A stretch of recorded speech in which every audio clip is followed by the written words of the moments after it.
to 60 అవుతుంది అని చెప్పి అన్నారు. నెంబర్స్వి కలిపి ఒక ట్రక్లో వస్తాయి. Hi friends, welcome to SP stories. This is Prahlad. మేము ఫైనల్లీ గోవా అయితే షిఫ్ట్ అయిపోయాము. నేను ఫస్ట్ షిఫ్ట్ అవ్వడానికి ప్యాకర్స్ వాళ్ళని చూసుకోవాలి కదా, దానికోసం అని చెప్పి నేను యూట్యూబ్లో సెర్చ్ చేశాను. నాకు కానీ ఎవరు బెస్టో అర్థం కాలేదు. అండ్ సెకండ్ వన్ వచ్చేసరికి ChatGPTలో చూసాను, అక్కడ కూడా అర్థం కాలేదు. సో నెక్స్ట్ గూగుల్కి వెళ్ళాను. గూగుల్కి వెళ్ళాక బెస్ట్ ప్యాకర్స్ ఇన్ హైదరాబాద్ అని సెర్చ్ చేస్తే నాకు ఒక 3 ఆప్షన్స్ వచ్చినాయి. ముగ్గురికి కాల్ చేశాను. ఇలాగా మేము షిఫ్ట్ అవ్వాలనుకుంటున్నాం గోవా, ఈ డేట్కి మేము వెళ్ళాలంటే ఎంత ఖర్చు అవుతుంది అని చెప్పి ఇలా క్వశ్చన్ అడిగితే వాళ్ళు అన్నారు ఒక 50 to 60 అవుతుంది అని చెప్పి అన్నారు.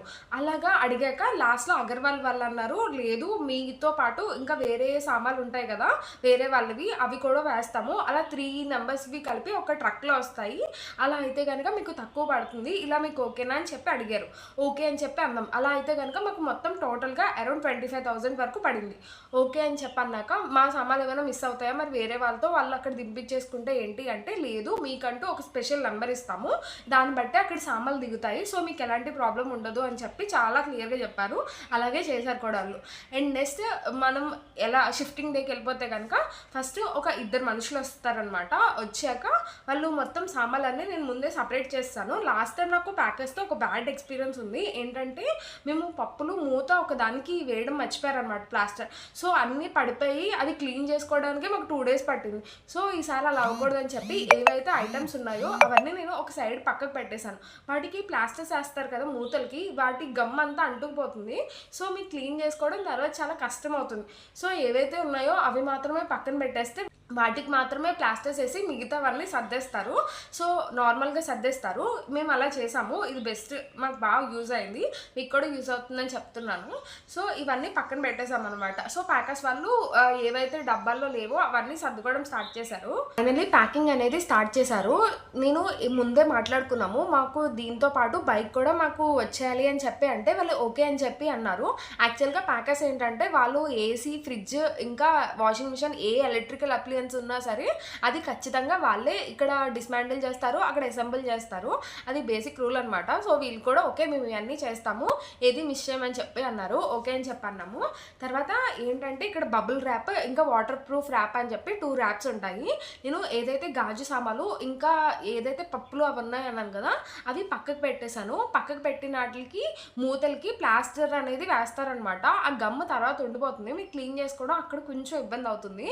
అండ్ నెక్స్ట్ ప్రతి గాజు వస్తువుకి ఖచ్చితంగా బబుల్ ర్యాప్ అనేది చేస్తారు. ఒకవేళ చేయకపోతే మనం అడగచ్చు కూడా, ఇలా ఎందుకు చేయట్లేదు అంటే ఖచ్చితంగా చేస్తారు వాళ్ళు. అండ్ నెక్స్ట్ వాటర్ ప్రూఫ్ దేనికి వేస్తారంటే పరుపులు ఇలాంటివి ఏమన్నా ఉంటాయి కదా, అవి ట్రక్ కనుక ఏదైనా వర్షం వచ్చి ఎలా తడుస్తాయేమో అని చెప్పి వాటికి మాత్రం బబుల్ ర్యాప్ అనేది వేస్తారు. అండ్ నెక్స్ట్ మంచం అనేది మొత్తం అంతా వాళ్ళే తీసేసి మళ్ళీ ఇక్కడికి వచ్చి వాళ్ళే ఫిక్స్ చేస్తారు, అది కూడా దాంట్లోనే ఉంటుంది. వాషింగ్ మిషన్ ఇది కూడా మనకి ఏవైతే బాక్సెస్ ఉంటాయి కదా అవి దాంట్లో పెడతారు. లేదు అంటే వాళ్ళంటూ ఒక బాక్సెస్ తెచ్చుకుంటారు, ఆ బాక్సెస్తో అన్నా సరే వాటిని ర్యాప్ చేస్తారు, కాబట్టి వాటికి కూడా ఎలాంటి గీత పడదు. అలాగా మా ప్యాకింగ్ అనేది స్టార్ట్ అయింది. అండ్ నెక్స్ట్ మొత్తం ప్యాకింగ్ అంతా పూర్తి అయిపోయాక మొత్తం అవన్నీ ఒక చోట సర్దేసి డైరెక్ట్గా తీసుకెళ్ళిపోరు. ఇప్పుడు మనకంటూ ఒక నెంబర్ ఇస్తారని చెప్పాను కదా, మాకంటూ ఒక నెంబర్ ఇచ్చారు, ఇది మీ నెంబర్ అని చెప్పి అక్కడి నుంచి ఐటమ్స్ లిస్ట్ అనేది మన నేమ్ మొత్తం డీటెయిల్స్ అన్నీ రాసి అడ్రస్, ఇక్కడ అడ్రస్ అక్కడ అడ్రస్ మొత్తం రాయాలి. రాసాక అప్పుడు ఏం చేస్తారంటే ఒక్కొక్క ఐటమ్కి ఒక్కొక్క నెంబర్ ఇస్తారనమాట. అలా మనం మొత్తం ఎన్ని ఐటమ్స్ వచ్చాయని చెప్పి వాళ్ళు చూసుకుంటారు. మాకు ఇచ్చిన నెంబర్ అయితే LR 5037. ఆ నెంబర్ రాసి ప్రతి దాని కింద ఐటమ్ నెంబర్ అనేది వేస్తాము. ఏంటి ఒక బాక్స్కి 1 అని చెప్పి వేస్తాం, నెక్స్ట్ బాక్స్కి 2, అలాగా ఫ్రిడ్జ్ వచ్చేసరికి 3, నెక్స్ట్ బైక్ 4, అలా ప్రతిదీ రాసుకుని దాన్ని వాళ్ళు బుక్లో మెన్షన్ చేసుకుంటారు. అది మనకి ఒక కాపీ ఇస్తారు అండ్ వాళ్ళు ఒక కాపీ తీసుకుంటారు. మనకి ఏదైతే బాక్సెస్ ఉంటాయో వాటికి 4 sides రాస్తారనమాట. ఫ్రిడ్జ్ అన్నా సరే దాన్ని ర్యాప్ చేసి దాని మీద రాస్తారు. ఇలాగా LR 5037 అని చెప్పి ఐటమ్ నెంబర్ 1, నెక్స్ట్ బైక్ వచ్చేసరికి ఐటమ్ నెంబర్ 2, అలా ప్రతిదీ ఉంటుంది. కాబట్టి మనది పోయే ఛాన్స్ అనేది ఉండదు. ఒకవేళ పోయినా సరే వాళ్ళది రెస్పాన్సిబిలిటీ. వాళ్ళు ఇన్సూరెన్స్ కావాలా అని చెప్పి మమ్మల్ని లాస్ట్లో అడిగారు. అంటే ఏదైనా ఐటమ్ పోతే కనుక మీకు మళ్ళీ రావాలంటే మీకు ఖచ్చితంగా ఇన్సూరెన్స్ ఉండాలి అని చెప్పి, కానీ అదేం అవసరం లేదు. అసలు ప్యాకర్స్ అంటేనే వాళ్ళు జాగ్రత్తగా తీసుకెళ్ళాలని కదా, కాబట్టి మేము మాకేం ఇన్సూరెన్స్ వద్దు, మాకు ప్యాకర్స్ అంటేనే ఇలా కాబట్టి మాకు జాగ్రత్తగా తెచ్చివ్వండి అని చెప్పి అన్నాము. అలాగే ఇన్సూరెన్స్ ఏం తీసుకోలేదు. తీసుకోలేదు. ఒకవేళ ఇన్సూరెన్స్ తీసుకుంటే కనుక 10% అంట, అంటే 2500 మళ్ళీ ఎక్స్ట్రా పే చేయాలి. వద్దు అని చెప్పాము. ఇది మాకు బాగానే వర్కౌట్ అయింది. సో అన్ని ఐటమ్స్ మాత్రం జాగ్రత్తగానే వచ్చేసినాయి. మాకు ఏమీ అంటే డ్యామేజ్లు కానీ ఏమీ లేవు. ఇలా అయిపోయాక ఏంటి ప్రతిదానికి వ్రాప్ చేశాక అన్ని కిందకి తెచ్చి కింద లోడ్ చేస్తూ ఉంటారు కదా, మాకు యాక్చువల్గా 2 మనుషులు పంపించారు. వాళ్ళిద్దరే మొత్తం అంతా చూసేసుకున్నారనమాట. ఏంటి ప్రతిదీ వ్రాపింగ్ కానీ బైక్ కూడా వ్రాప్ చేశారు మొత్తం అంతా, అసలు చిన్న గీత కూడా పడకుండా అంతా ఎక్కేచ్చేసాక అక్కడ ఏంటి ఈ ట్రక్ మనకి లాస్ట్కి వెళ్ళదనమాట. మనం ఇక్కడ ఏదైతే ట్రక్ చూస్తున్నామో ఇది డైరెక్ట్ గోవా వెళ్ళదు. వీళ్ళ మెయిన్ బ్రాంచ్ అగర్వాల్ది సికింద్రాబాద్లో ఉంది. ఈ చిన్న ట్రక్స్ అన్ని ఎవరైతే మాట్లాడుకుంటారో అవన్నీ ఇలా పెద్ద దాని దగ్గరికి వెళ్ళి అక్కడ 3 ట్రక్స్ కలిపి ఒకే పెద్ద ట్రక్లో వెక్కించి అక్కడి నుంచి తీసుకెళ్తారనమాట. ఇది స్టేట్ క్రాస్ చేస్తుంది కదా, కాబట్టి కొంచెం ఎక్కువ ఛార్జ్ చేస్తారు మీకు విడిగా కావాలంటే.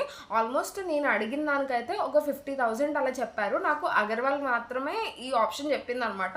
ఇలాగ మీతో ఇంకొకరు కలుస్తారు ఇలా ఓకేనా అని చెప్పి అడిగారు. ఇలా అయితే బెస్ట్ అనిపించింది నాకు.